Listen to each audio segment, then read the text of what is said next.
If we're brave enough, these can be the catalysts for asking the right questions and getting life-changing answers. That was Abraham's story, and it can be your story too, to find the answers to these huge questions of identity, legacy, meaning, purpose.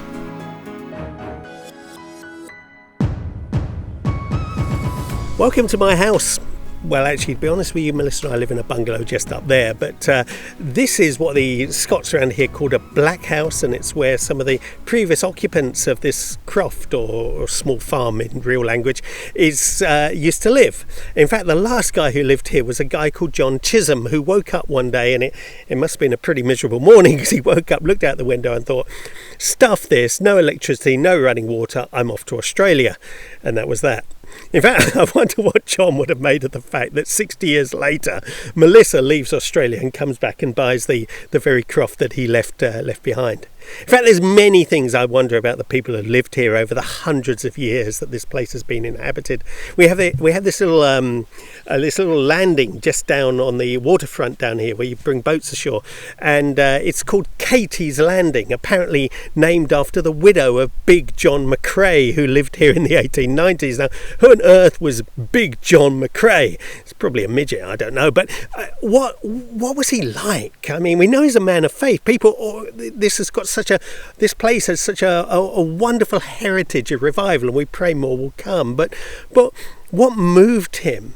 What made him laugh? I mean, who was this man? We have so few reminders, and I find that a little bit unsettling. I mean, what are people going to remember about Melissa and I in 60 years' time? Now, does that matter? Who am I anyway? Why am I here? What really matters? See, these questions of identity and legacy have troubled generations in every culture across the planet.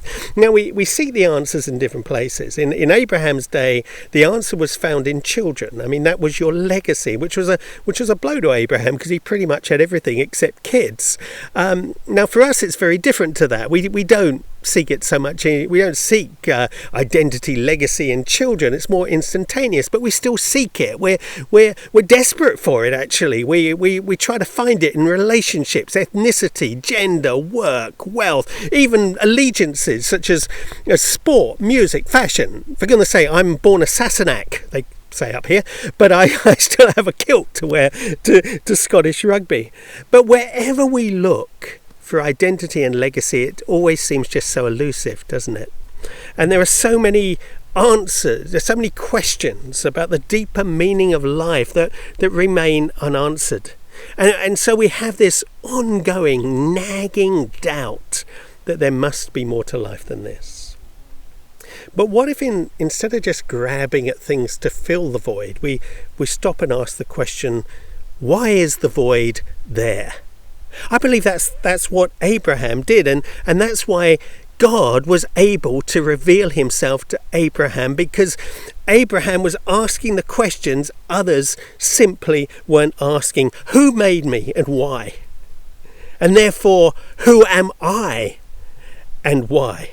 The void which forced the crisis, which demanded answers to the right questions. And we all have these voids in our lives, all of us. If we're brave enough, though, these can be the catalysts for asking the right questions and getting life-changing answers.